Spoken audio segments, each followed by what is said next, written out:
News చూస్తున్నాం. DGP office దగ్గర tension వాతావరణం నెలకొంది. పోచారం కాల్పుల ఘటనపైన సీరియస్ అయిన బీజేపీ కార్యకర్తలు డీజీపీ కార్యాలయానికి తరలివస్తూ ఉన్నారు. దశల వారీగా డీజీపీ ఆఫీస్ ముట్టడికి వస్తున్న బీజేపీ శ్రేణులను ట్రాఫిక్ లో ఉండగానే పోలీసులు అరెస్ట్ చేస్తున్నారు. దీంతో కాంగ్రెస్ కు వ్యతిరేకంగా బీజేపీ శ్రేణులు నినాదాలు మిన్నంటాయి.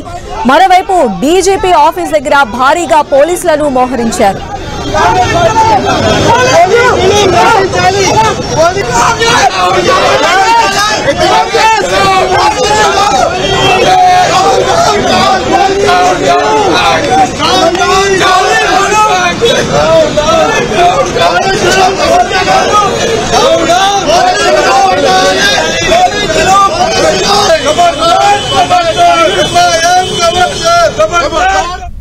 మరింత సమాచారం మా ప్రతినిధి అజయ్ అందిస్తారు.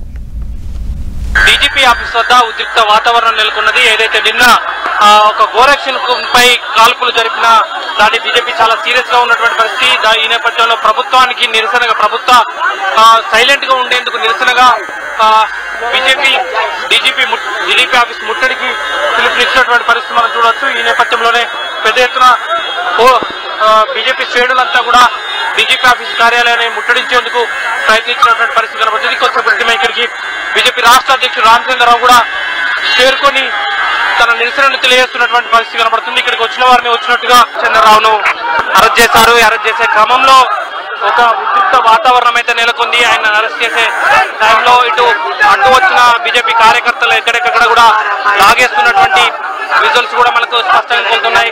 ఆయనను అరెస్ట్ చేసిన వెహికల్ ముందు కలగకుండా అడ్డుకున్నటువంటి సందర్భం అయితే కనబడుతుంది. మనం ఆయన అడ్డుకొని ఏదైతే వాహనం ఉందో ఆ వాహనం పైన కూడా బీజేపీకి సంబంధించినటువంటి శ్రేణులు ఎక్కి తమ నిరసనను తెలియజేస్తున్నారు. బీజేపీకి సంబంధించినటువంటి శ్రేణులంతా కూడా ఒక్కసారిగా డీజీపీ కార్యాలయం వద్దకు రావడంతో పోలీసులు కూడా కొంత అరెస్ట్ చేసే ప్రయత్నం చేయడం జరిగింది. వచ్చిన వారిని అందరినీ కూడా వచ్చినట్టు ఉదయం 11 గంటల నుండే అరెస్ట్ చేస్తున్నారు. ఈ క్రమంలో ఒక్కసారిగా బీజేపీ రాష్ట్ర అధ్యక్షుడు రావడం, ఆయనతో పాటు పెద్ద ఎత్తున కార్యకర్తలు రావడంతో కూడా వాళ్ళందరినీ కూడా అరెస్ట్ చేసే క్రమం కొనసాగించినటువంటి పరిస్థితి. అందరినీ అరెస్ట్ చేసి పోలీసులు వివిధ పోలీస్ స్టేషన్లకైతే తరలిస్తున్నటువంటి సందర్భం చూడవచ్చు.